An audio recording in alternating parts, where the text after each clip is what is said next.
Up next, an up-close look at Michelle Branch with questions from the AOL audience. Hey, I'm Michelle Branch, and you're watching Sessions at AOL. No, don't just walk away. Sedona, Arizona native Michelle Branch went from beginner musician to major label rock star in a few short years. Her debut album, The Spirit Room, was one of the bright spots of 2001, and her recent collaboration with Santana, The Game of Love, won over even more fans. Now she presents the writing she's done on the road while touring over the last couple of years with her latest, Hotel Paper.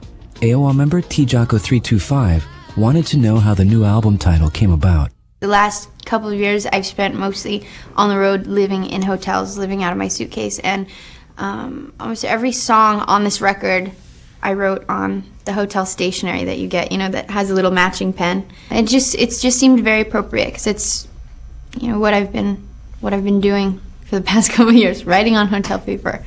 Michelle says her time on the road has been an enlightening experience.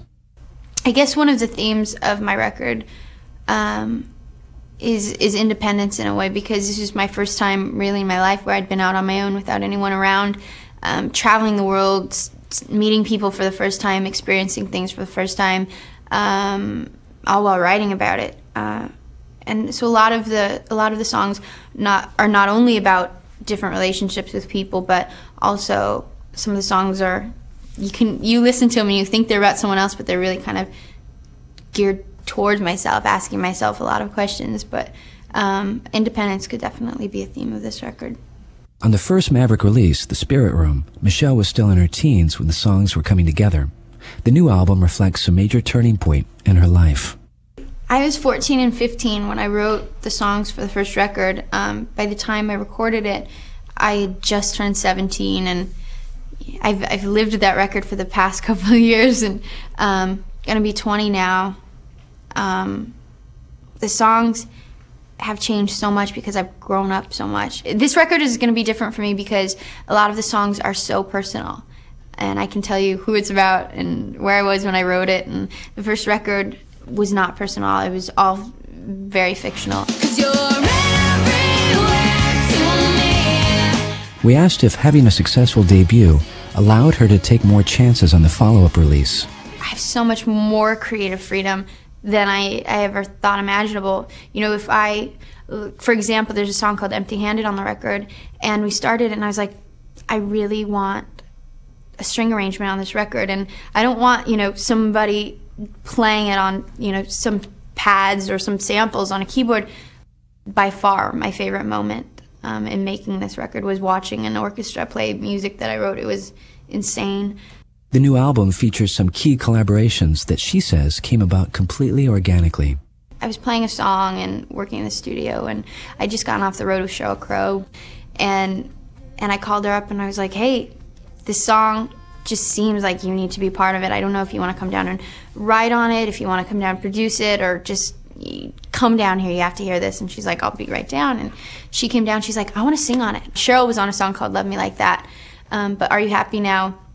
We were tracking it, and we had the door open to the studio, and Jane's Addiction was across the hall playing, and Dave Navarro came walking by, and he burst in the room, and he goes, who is this? I have to play on it. And we were like, all right, get in here right now. And it was very cool to see that, both collaborations didn't start with, I'll have my people call your people. It was just kind of definitely more of a natural process, and it was fun. It was fun to have them both on the record.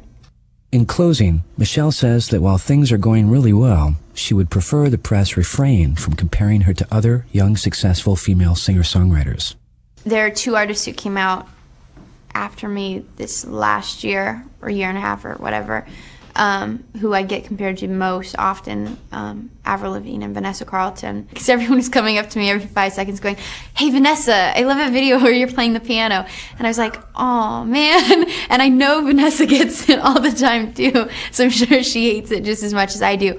But it's also very encouraging at the same time to look at MTV or to look on the charts and see Vanessa and Avril, Nora Jones, John Mayer, any younger artists actually writing and playing their own music. It's great just from a music fan perspective. I'm very happy that there are more younger females who are writing and performing. Michelle Branch. Look for the new release, Hotel Paper, from Maverick Records. If you'd like to see and hear more interviews, great live performances of all styles, check out AOL Keyword Sessions. Could you look me in the eye and tell me that you're happy? Can I do, you have no mail, you are a loser? No, for my own computer. You have been erased, are you